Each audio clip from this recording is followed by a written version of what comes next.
Number नहीं कटने देंगे, सिर्फ जितना बता रहे हैं जैसे बता रहे हैं सिर्फ वैसे करें, समझे। एक भी नंबर नहीं कटेगा आपका। जब आपका रिजल्ट आता है तो आप बोलते हैं कि बहुत कम नंबर दे दिया हमको, हैं हम बहुत लिखे, पूरा का पूरा लिखे हुए थे, पूरा का पूरा सही लिखे हुए थे, लेकिन कम नंबर दे दिया। पहले तुमको आता है कि लिखा कैसे जाता है? हाँ, लिखा कैसे जाता है वो पहले तुमको पता है नहीं ना, तो तुम कैसे बोल सकते हो कम नंबर दे दिया हमको? लिखने तुमको आता है, क्या लिखते हो ये नहीं, किस तरीके से लिखते हो एग्जाम में वो मायने रखता है, किस तरीके से लिखते हो। वहाँ पे जो कॉपी चेक करते थे, बेवकूफ़ तो नहीं रहता, पागल तो नहीं रहता है, लेला बोका तो नहीं रहता, एकदम टीचर रहता, पढ़ा लिखा टीचर रहता है क्या, तो उसको पता है कहाँ आपका नंबर कटेगा, कहाँ काटना है, कहाँ नहीं काटना है।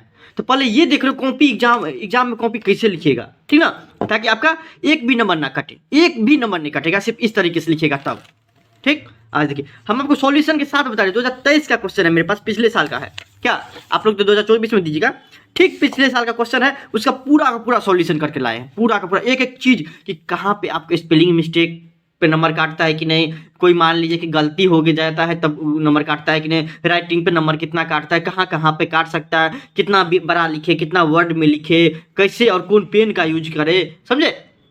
ये हर एक चीज़ बताएंगे आपको कि किस तरीके से, मान लीजिए थोड़ा बहुत याद भी नहीं है, टिप्स एंड ट्रिक रहता है कुछ, उस तरीके से आपको लिखना पड़ेगा, ठीक। ऑब्जेक्टिव में क्या रहता है, ऑब्जेक्टिव में कुछ नहीं, ऑब्जेक्टिव में ना आप 7 और 8 का बच्चा कर देगा, आपको सिर्फ घेरा लगाना रहता है, सिर्फ घेरा से बाहर नहीं आना चाहिए, बस यही आपको याद रखना, क्या, घेरा से बाहर नहीं आना चाहिए, जैसे कि इस तरीके से रहेगा, समझे। अब मान लीजिए पहला का आंसर डी होगा, पहला का आंसर डी होगा, तो याद रखेगा क्या, घेरा से बाहर नहीं जाना, सिर्फ इतना, इसमें कुछ निंजा टिप्स एंड ट्रिक नहीं लगाना पड़ता है, सिर्फ इतना याद रखना रहता पड़ता है कि डी से बाहर नहीं जाना चाहिए। तो कोशिश करिए क्या कि बाहर वाला सा भी, तो मेरा मोटा पेन है ना, तो ऐसे करके लगाइए ताकि दिक्कत ना हो, उसमें कुछ नहीं करना है, ठीक। हाँ, एक चीज़ की आपको रोल कोड की जगह भी आपको, जैसे मान लीजिए कि मेरा रोल कोड है 61-0-0-8, मान लीजिए किसी का है, तो 6 में लगाएंगे, ये सब बहुत आसान है, ये सब बताने वाला चीज़ नहीं, 1 0 फिर 0, अच्छा से करेंगे, हम तो ऐसे ही कर रहे हैं, आपको ऐसे करिएगा तो नंबर काट लेगा पूरा का पूरा, ऐसे ना करिएगा तो नंबर, ऐसे करिएगा तो नंबर नहीं काटेगा एक भी, ऐसे रहना चाहिए, नंबर नहीं काटेगा, ऐसे रहेगा नंबर कट जाएगा, मतलब कि नंबर देवे नहीं करेगा, कॉपी आपका शो नहीं करेगा कि एग्जाम दिए हैं, ठीक। देखिए इस तरीके से, ठीक, इसमें भी आपको इस तरीके से करना है, बाकी कोई नहीं, उसमें तो कोई दिक्कत नहीं, दिक्कत जो होती रहता है ना, सब्जेक्टिव कैसे लिखे, ठीक ना, सब्जेक्टिव कैसे लिखे, देखिए आप हमको बता रहे कि सब्जेक्टिव कैसे लिखेगा, आपको 2023 का मेरे पास क्वेश्चन है, हर एक चीज़ बताएंगे आपको। ऑब्जेक्टिव में तो कोई दिक्कत नहीं, क्या ऑब्जेक्टिव में क्या दिक्कत होने वाला है आपको, ऑब्जेक्टिव में बताए थे जिस तरीके से घेरा लगाना है उस तरीके से, अब तो आपको कॉपी लिखने के लिए बता रहे हैं, ये बाबू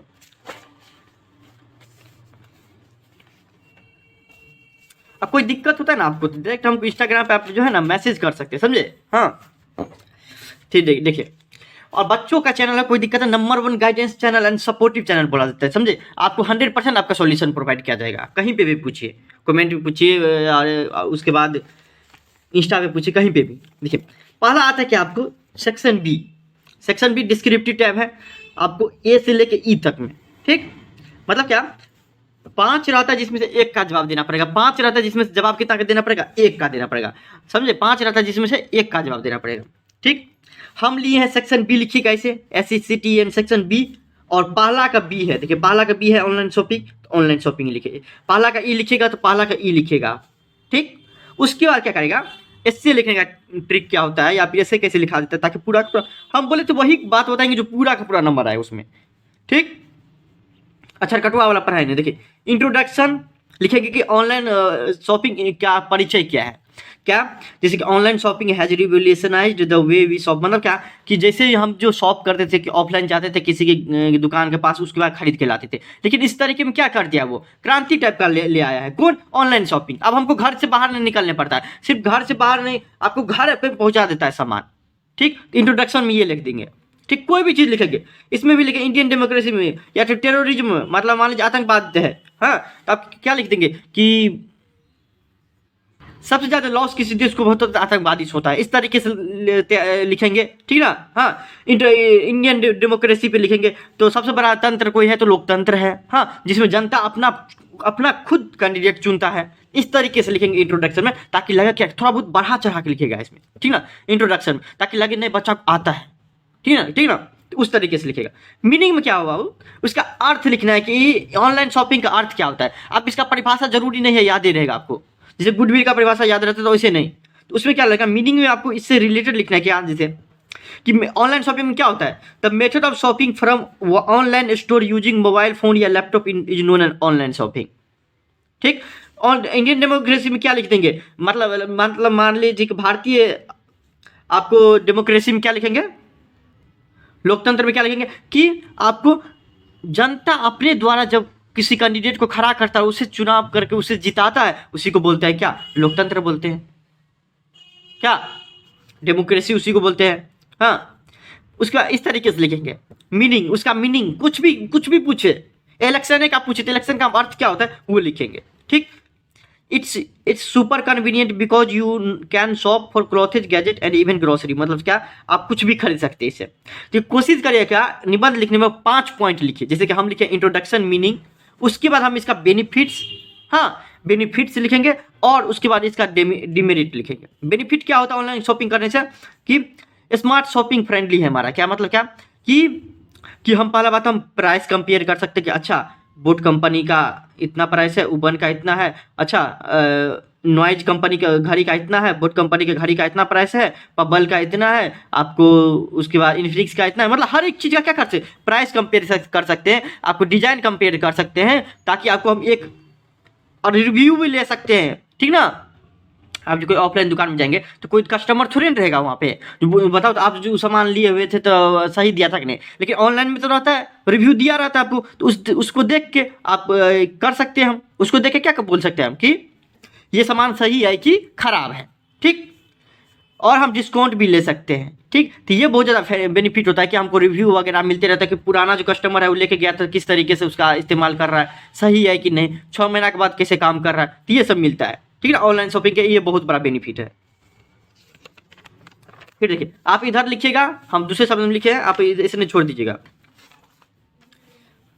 कॉशन, इसका क्या होता है बेनिफिट होता है तो कुछ ना कुछ आपको डिमेरिट भी होता होगा, हाँ कुछ ना कुछ हानि भी होता होगा। तो कुछ देखिए क्या होता है, while online shopping is awesome, जबकि ऑनलाइन शॉपिंग बहुत अच्छा है, लेकिन कुछ के लिए वो डेंजरस भी, खतरा भी है। क्या मतलब, हमको हमेशा जो है ना फेक वेबसाइट पे नहीं चले जाना चाहिए, कोई भी सामान खरीदने लेना चाहिए, पहले ध्यान ये रखना चाहिए, पेमेंट जो कर रहे हैं वो सेफ रहना चाहिए। सो ना QR कोड पे भेज दिए, बोला कि आप व्हाट्सअप नंबर पे भेज दिया, QR कोड भेज दिया, बोला कि डिलीवरी हो जाएगा, ऐसा बात नहीं है, तो आपके साथ स्कैम हो सकता है। तो इस सब का ध्यान रखना पड़ेगा आपको। ठीक ना, इस सब का ध्यान रखना पड़ेगा। अब तो ओपन बॉक्स डिलीवरी हो गया, क्या डिलीवरी करने आता है होगा तो आपको पहले खोल देता है उसको, और वहाँ पे आप वीडियो भी बना सकते हैं, कोई गलती हुआ तो वहीं पे आप रिटर्न हो सकता है। तो ये सब कर दिया है। ठीक। 4 पॉइंट ये हो गए। 5वां पॉइंट में कंक्लूजन दीजिएगा। Online shopping is a super cool way to get what you want without stepping out, बहुत ही अच्छा मेथड है, बहुत ही अच्छा गैजेट है, जिसके द्वारा हम क्या कर सकते हैं, टूल है जिसके द्वारा हम क्या कर सकते हैं कि घर बैठे, घर के पाँव बाहर किए बिना हम कोई भी सामान मंगा सकते हैं, लेकिन हमको इसके साथ साथ सेफ्टी भी रखना पड़ेगा। तो कंक्लूजन में दोनों पॉइंट लिख रखिएगा कि क्या आपको अच्छा है क्या आपको खराब है। तो कम से कम कोशिश करिए कितना पॉइंट लिखने का, इसका कोशिश करिए 5 पॉइंट। अब इससे बहुत आदमी का क्वेरी रहता है 3 पॉइंट में लिख सकते हैं, लेकिन उतना ज़्यादा इफेक्टिव नहीं रहता है, जिसमें आपको पहला इंट्रोडक्शन, एक्सप्लानेशन, समरी रहता है। 3 पॉइंट में इंट्रोडक्शन एक्सप्लानेशन करेगा पूरा का पूरा, इसमें समरी रहता है। ठीक है। वही एक्सप्लानेशन को जो है ना हम 2 पार्ट में बांट दिए। देखिए एगो बेनिफिट, एगो आपको क्या होता है कॉशन, इससे क्या होता है डेंजर क्या होता है, आपको डिमेरिट क्या होता है, बस हो गया। वही तो काम करना है बाबू, वही तो काम करना है कोई चीज़ में। हाँ 8 में 8 नंबर दे देगा आपको। ठीक। अब आते हैं क्या क्वेश्चन नंबर 2 पर, देखिए क्या बोला है, क्या कि explain any one of the following, मतलब क्या 4 एक्सप्लेन मतलब क्या रहता है इसमें से कि 4 को रहता है, उसमें से एगो का जवाब देना पड़ेगा, जिसमें से एगो कविता से पूछता है, एगो किससे पूछता है, आपको कहानी से पूछते रहता है एगो। तो इसमें से जो सबसे आसान होगा, आपको बोले थे ना बुक थोड़ा बहुत विज्ञान होगा ना, समरी भी पढ़े होंगे तो आप लिख दीजिएगा। ठीक ना, कुछ भी पढ़े होंगे तो लिख दीजिएगा। ठीक। हम आपको बताए थे क्या, हमको ये सबसे अच्छा लगा, सबसे छोटा वाला लगा, एग्रीकल्चर वगैरह कहते हैं उस चैप्टर का होगा ये बात। ठीक। हमको लगा क्या कि he knew nothing about the stock market but he knew everything about hen, hen के बारे में हो गया, फिर द अर्थ के बारे में बोल रहा है, द अर्थ के बारे में हमको इतना पता चल गया, तो आप क्या करेंगे, दिस लाइन के साथ लिखेंगे। देखिए किस तरीके से लिखना है, इसमें बोलेगा अंडरलाइन वगैरह करेंगे, नहीं अंडरलाइन वगैरह कुछ नहीं करना है समय ऐसे में निबंध में। The line he knew nothing about the stock, black pen से इसको लिखेंगे, ब्लू पेन से इसको लिखेंगे। ठीक। He knew nothing about the stock market but he knew everything about a hand, black pen से लिखेंगे। ये लाइन उतारना जरूरी है, दिस लाइन को उतार देंगे। ठीक, 4 नंबर लाना आपको, ये समझिए। Is taken from the earth, ये भी लिखना है कि किस चैप्टर से लिया गया है। अब विच इज रिटेन बाय, किसके द्वारा लिखा गया है, वो ब्लैक पेन से लिखेंगे तो एच ई बेट्स के द्वारा लिखा गया है। किससे लिया गया है, तो द अर्थ से लिया गया, और किसके द्वारा लिखा गया, द एच ई बेट्स के द्वारा। अब उसके बारे में कुछ लिखेंगे आप, में इतना नेसेसरी है लिखना, आपको 2 नंबर मिल जाएगा इतना में। 1 नंबर ये किस चैप्टर से है, इसका राइटर कौन है, यही से मिल जाएगा। एक्सप्लेनेशन में भी, और अकॉर्डिंग टू दिस लाइन, इस लाइन के अनुसार लिखेंगे हम क्या, देखिए पीछे में भी लिखना है एग्जाम में। He does not know anything to invest money in stock, मतलब वो कुछ भी नहीं जानता था कि कैसे हम बिजनेस में, मतलब मनी मार्केट में या स्टॉक मार्केट में हम पैसा लगाएं, लेकिन वो सब कुछ जानता था कि कैसे आपको मुर्गी पैदा होता है, उसके लिए घर कैसे बनाए, उसको बेचे कैसे, बेच के कमाए कैसे, फिर नया घर कैसे ले, मतलब हर एक चीज जानता था मुर्गी के बारे में। ये लिख देंगे अपने लैंग्वेज में, आप 2 के 2 नंबर दे देगा, रटा रटा है कुछ नहीं, अपने लैंग्वेज में लिखेंगे। इसलिए बोलते हैं थोड़ा सबूत समेरी रहेगा ना तो घुसा देंगे तो कोई दिक्कत नहीं होगा। सिर्फ कहाँ मायने रखता है पता है, यहाँ मायने रखता है, यहाँ यहाँ यहाँ यहाँ कि नंबर आपको 2 नंबर देगा। यहाँ पे थोड़ा बहुत बोलते समेरी भी रहेगा ना, आपको पता चल जाएगा इस चैप्टर से, तो थोड़ा बहुत समेरी भी घुसा देंगे तो कोई दिक्कत नहीं होगा, होगा ही नहीं कोई दिक्कत। ठीक, इसमें कोई दिक्कत नहीं होने वाला है। क्वेश्चन नंबर 3 देखिए आप, क्वेश्चन नंबर 3 देखिए आप क्या है। क्वेश्चन नंबर 3 में क्या है कि द वॉइस ऑफ माई, जो भी आपको अच्छा लगेगा, जो आपके स्नेक से है तो स्नेक वाला लिखिएगा तो लिखिएगा। इसमें हम आपको लिखेंगे क्या, the voice of my education said to me he must be killed, वो भी क्या किससे, ये स्नेक से ही है, ठीक है ना, वो किससे है, स्नेक से ही। एक्सप्लेनेशन देना है हमको, ठीक, स्नेक से ही है, स्नेक चैप्टर से है, इतना हमको पता चल गया। अब हम क्या लिखेंगे, दिस लाइन, उसके बाद वो लाइन उतारेंगे, the voice of my education said to me he must be killed has been taken from snake which is composed by D.H. Lawrence. वो किसके द्वारा लिखा गया है, D.H. लॉरेंस के द्वारा लिखा गया है। किसके द्वारा लिखा गया है, D.H. लॉरेंस के। ये इतना आप लिखेंगे 2 नंबर आ जाएगा।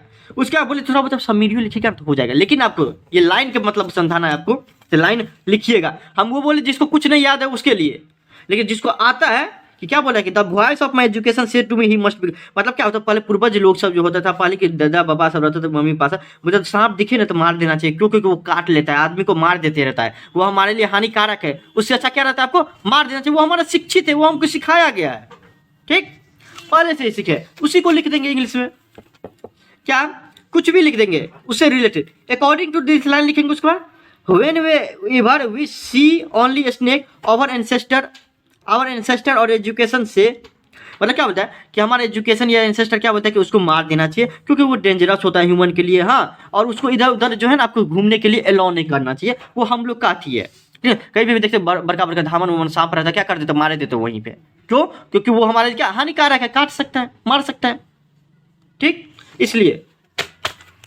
तो क्वेश्चन नंबर 3 हो गया ये।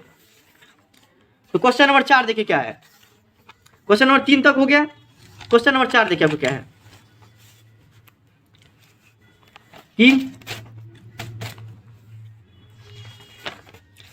कि बोल रहा है कि आपको लेटर ऑफ एप्लीकेशन लिखने के लिए, तो हमेशा एप्लीकेशन 6-7 से सिखाया जाता है, समझे। 6-7 को बच्चों को उठा के बता दीजिए, बोले एप्लीकेशन लिखो हेड मास्टर के पास, कुछ के लिए बोल दीजिएगा तो लिख देगा, क्योंकि बचपन से सिखाया जाता है, बहुत आसान रहता है। तो कोशिश करिएगा एप्लीकेशन लिखिए, जिसको लिखने आता है लेटर तो लेटर लिख देंगे, बात खत्म। एप्लीकेशन लिखेंगे, डेट इधर लिखेंगे, बोले इधर लिख सकते हैं कोई दिक्कत नहीं, लेकिन यहाँ पे लिखेगा ज्यादा इफेक्टिव होगा, नया नियम ये है। फिर क्या लिखेंगे, बोला इसमें 2023 में बोला कि एप्लीकेशन लिखिए हेड मास्टर के पास। देखिए आपको क्वेश्चन में आंसर आता है, to your head master of your school for arranging extra classes of mathematics as the board examination for getting near. क्या हुआ, हमारा बोर्ड एग्जामिनेशन 10th या 12th का क्या हो गया, नियर आ गया, नजदीक आ गया, लेकिन मैथ का सिलेबस नहीं खत्म होता था, सिलेबस नहीं खत्म हुआ, हम बोले सर कोई ना कोई टीचर का अरेंजमेंट करिए, तो क्या होगा, उसके लिए हम एप्लीकेशन देंगे उसको। वैसे बिहार में तो वैसे जाइए बोल दीजिए सर दे दीजिए, तो फिर देख लीजिए क्या हो जाएगा, ठीक है ना, तो वो दे देते रहता है। टू द प्रिंसिपल कोमा देंगे, कोई सा भी नाम दे देंगे। इसमें क्रिस हाई स्कूल दे दिए, यहाँ पे आपको पटना हाई स्कूल दे दीजिएगा, दरभंगा हाई स्कूल, मधुबनी, कहीं पे अररिया छपरा कहीं पे भी दे सकते हैं हाई स्कूल, पटना, ठीक। सब्जेक्ट में लिखेंगे क्या, फॉर अरेंजिंग एक्स्ट्रा क्लास, बस हो गया। उसमें भी और लिख सकते हैं फॉर मैथमेटिक्स, लेकिन उतना काहे नहीं लिखेंगे। सर के बाद comma, most humbly and respectfully I want to say that, इतना लिख दीजिएगा बस हो गया। बस हो नहीं गया, मतलब इतना लिख दीजिएगा, उसका इफेक्टिव मतलब क्या, उसके नज़र में आप अच्छा बन जाएगा कि नहीं बच्चा को आता है। ठीक है, most humbly and respectfully I want to say that I am going to appear at board examination 2024। हम जो है ना 2024 में एग्जाम देने वाले हैं।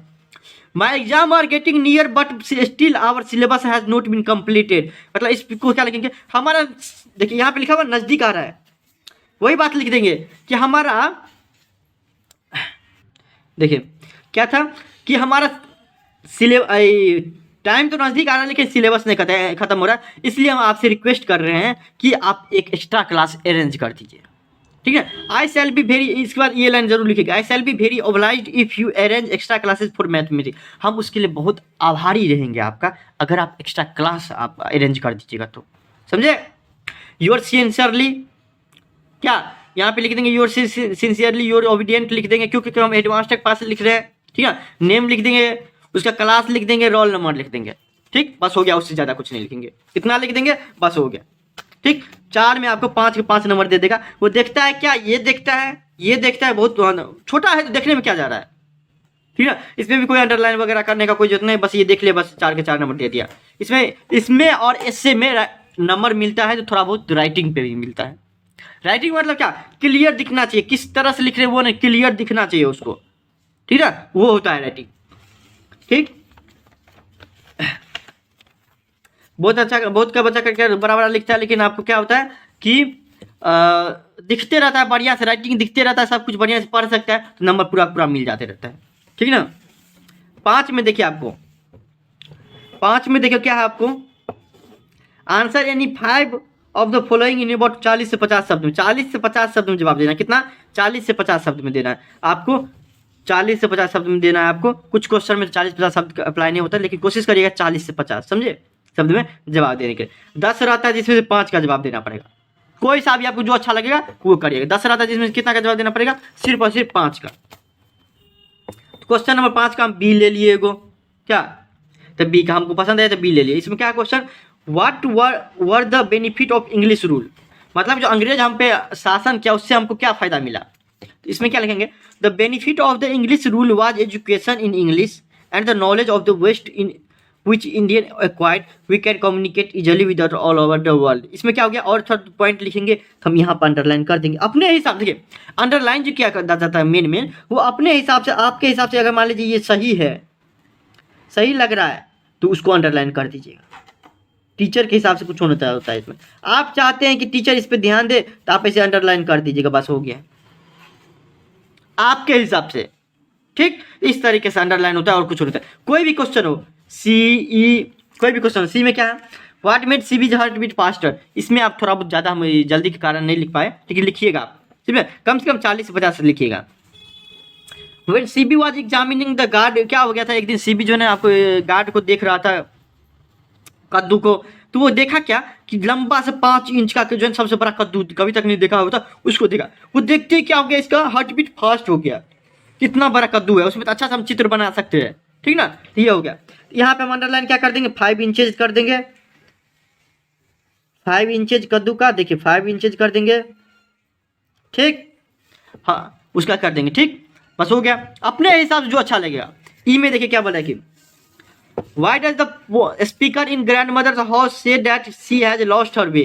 समझे, क्या होता है कि जो कवि थी जर्मन ग्रीड जो थी, बाय ग्रैंडमदर हाउस जो लिखी हुई थी, वो उसके साथ क्या होता है कि उसकी दादी माँ मर जाती है। पहले वो उसी के साथ रहती थी, लेकिन दादी माँ मर जाती थी, क्या होता है उस घर को छोड़ के वो शहर में चली जाती है या दूसरे जगह चली जाती है। जब वो आती है, उस रोड से गुजरती है तो देखती है अच्छा जहाँ पे रहते थे ना, वहाँ पे क्या हो गया है, बहुत सारा कचरा लग गया है, बहुत सारा, आपको घर में नहीं होता, आपको नहीं रहिएगा तो आपको घास वास आ जाता है, तो उस तरीके से आ गया था वो। तब वो सोचती है क्या कि वही जगह था जहाँ पे एक बार दादी माँ से हम जो है प्यार पाते थे, बचपन में हमारा दादी माँ इसी घर में हमको प्यार करती थी। ठीक, उसी को लिख देंगे। The speaker said that she had lost her way because when she used to live with her grandmother she received loved but when she passed the author mister. मतलब क्या हो गया कि जब वो उसके दादी के साथ रहती थी, बहुत ज़्यादा उसे प्यार मिलता था, उसी घर में मिलता था, लेकिन अब क्या हुआ, उसको बहुत याद होता है, आता है। ठीक ना, दादी माँ भी याद आती है और उसके बाद उसका घर भी याद आता था। उसके बाद देखिए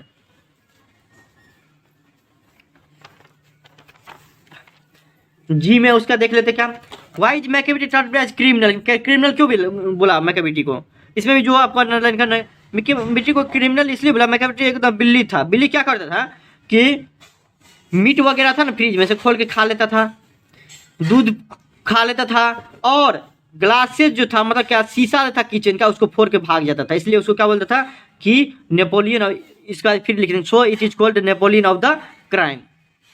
ठीक है, क्राइम क्या वो नेपोलियन कहा जाता था, किसको, मैकेविटी कुत्ता को, ठीक ना, क्योंकि वो बहुत ज़्यादा लॉ, बहुत ज़्यादा आपको रूल रेगुलेशन तोड़ता था, ठीक ना, कभी भी पुलिस के पास नहीं पकड़ा पाया वो, ठीक, इसलिए वो क्रिमिनल था।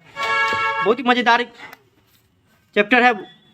फिर आता है कि आपको इसमें से एक हम ले लिया है कि आपको कि आई में कि what are the two concern of the early Indian poets writing in English, क्या जो पहले का मेरे पास जो भारतीय कवि था वो उसके बारे में आपका क्या ख्याल है, ठीक ना, वो जब इंग्लिश में लिखते हैं वो क्या किसका क्या ख्याल है, तो वो आपको the major concern of the early Indian poets were, पहले जो इंग्लिश में लिखता था इंडियन पोइट उसका ये आपको क्या था ख्याल पहले का, तो वो पैट्रियटिज्म था, देशभक्ति था, हाँ, और वो भारत का एकदम ग्लोरियस पार्ट था, समझे, एकदम उभरता चेहरा समझ सकते हैं का भाग था एक, ठीक ना, इसलिए 2 पॉइंट लिख देंगे। इसमें आप बोलेंगे 40 से 50 कोई दिक्कत नहीं, 40 से 50 शब्द में नहीं लिखने का जरूरत है, जितना पॉइंट बोल रहे हैं उतना लिखेंगे बस हो गया, इसलिए हम इस क्वेश्चन को लिए, ठीक, तो उसमें भी आपको पूरा नंबर आ जाएगा। क्वेश्चन नंबर 5 हो गया। क्वेश्चन नंबर 6 देखिए, आपको सबसे मजेदार है क्वेश्चन नंबर 6 जो आउट ही रहता है, जिसमें आपको क्या करना है, 3 गो रहता है, जिसमें 2 गो समेरी, एगो ओल्ड इंग्लिश के बारे में लिखिए, और 2 गो मिलान करने वाला, एगो आपको ट्रांसलेशन। ट्रांसलेशन हम इसलिए नहीं बोलते क्योंकि थोड़ा बहुत भी गलती हो जाएगा ना तो उसमें आपको नंबर काट लेते रहता है आपको, क्योंकि देखिए 5 एगो में गलती हो जाएगा तो 1 नंबर कट जाएगा, लेकिन इसमें क्या रहता है आपको समरी हम बोले हुए थे कि यही आएगा, आपको प्रूफ करके भी दिखा दिए थे, ठीक ना, तो देख लीजिए, कोशिश करिएगा समरी लिखने का, ठीक ना। तो मान लीजिए सॉन्ग ऑफ माई सेल्फ को लिए हम 100 से 120 शब्द में लिखने के लिए, पहला ये लिखिएगा समरी लिख दीजिएगा, दूसरा मिलान करने वाला, तीसरा भी मिलाने करने वाला लिखने, बोले तो क्वेश्चन आउट है, 6 नंबर आउट रहता है, सबसे मजेदार है, मेरा तो फेवरेट है। Song of myself has been composed by Walt Whitman which was born in America, he was called people's poet, इसमें हम अंडरलाइन कर देंगे पीपल्स पोएट, ठीक। फिर देखिए, in this poem Whitman tells about himself, he enjoy and सिंग, हम जो बात बताना चाहते हैं सिर्फ ये इतना, थोड़ा देखिए 3 तरह का लिखा जाता है समरी, क्या पहले इंट्रोडक्शन वाला लिखा जाता है, कभी के बारे में लिखा जाता है, फिर आपको चैप्टर के बारे में लिखा जाता है, उसका कंक्लूजन लिखा जाता है, ऐसे ही बताए थे आपको लिखा कैसे जाता है, इस तरीके से लिखा जाता है, ठीक। देखिए आप मान लीजिए इसमें कोई भी शब्द हमको लग रहा है क्या कि ये इंपॉर्टेंट है, हमारे हिसाब से इसको हम अंडरलाइन कर देंगे, ताकि हम चाहते कि टीचर का नजर जाए इस पर, ये इस तरीके से हो जाएगा, ठीक। एट लास्ट कोमा दे देंगे, he says life is not a bed of roses, it is blend of both hardship and happiness, थोड़ा बहुत हम इसको छोटा छोटा करके लिखे हुए टाइम के चलते, ठीक ना, कि क्या होता है कि जिंदगी में हर एक चीज आता है, हाँ, थोड़ा आपको खुशी भी आएगा, थोड़ा आपको गम भी आएगा, ठीक, इस तरीके से लिखेंगे तो आपको इसमें आपकी कोई दिक्कत नहीं होगा। देखिए आपको डी में क्या करना है, आपको दोनों मिलान, डी मिलान करने के लिए आता है, और एफ दोनों के दोनों मिलान करने वाला लिखना है, और नंबर तो आप लेके जाइए क्योंकि क्वेश्चन आउट रहता है, तो 5 नंबर मिलान करिएगा, हाँ, मिलान करने वाला ही रहता है डी में, एफ में भी मिलान करने वाला रहता है, बोले तो क्वेश्चन आउटे रहता है, समझिए क्वेश्चन मतलब समझिए आउटे रहता है, ठीक ना, मिलान करने वाला है। क्वेश्चन नंबर 7 में देखिए बोलता है कि प्रिसाइज लिखने के लिए एगो बोलता है कि आपको इसको देख के, सबसे ज़्यादा बढ़िया क्या रहता है पता है, देख के पैसेज और उसके बाद इसका आंसर लिख दीजिए, कोई दिक्कत नहीं, छोटा छोटा लिखना है। देखिए आपको इसमें क्या बोल रहा है कि what planet is nearest to the sun, तो एक शब्द में लिखेंगे Mercury. What is the temperature of the outer surface of the sun, तो लिखा हुआ 6000 डिग्री सेल्सियस, 6000 डिग्री सेल्सियस लिखेंगे। उसका ये सब पूछ रहा है, इससे लाइन करेंगे, छोटा सा लिखेंगे, बस हो गया। प्रिसाइज में क्या होता है बाबू, प्रिसाइज में क्या होता है आपको कि इसी को छोटा करके लिखना होता है, ये जो आपको है इसको जितना भी बड़ा है उसको छोटा मतलब 40 से 45 शब्द में लिख के एगो हेडलाइन देना पड़ता है, टाइटल देना पड़ता है, उसी को क्या बोला जाता है, प्रिसाइज बोला जाता है। क्या बोला जाता है उसको, प्रिसाइज बोला जाता है। देखिए आपको इसको छोटा करके एकदम अति करना है, इसको इसका एक छोटा सा टाइटल दे देंगे, बस हो गया, समझे। इसको समेत 40 से 45 शब्द में कर देंगे तो उसी को बोलता है प्रिसाइज करना, ठीक। इतना कर लेंगे, एक भी नंबर नहीं कटने वाला है, एक भी नंबर नहीं कटने वाला, कोई भी दिक्कत नहीं होने वाला आपको, ठीक है। फिर भी कोई दिक्कत होता है तो इंस्टाग्राम पे बोले हुए तो फॉलो करके मैसेज करिए। हाँ, आज कमेंट में जय मिथिला या जय बिहार जरूर लिखिएगा, यहाँ तक आ गए हैं तो।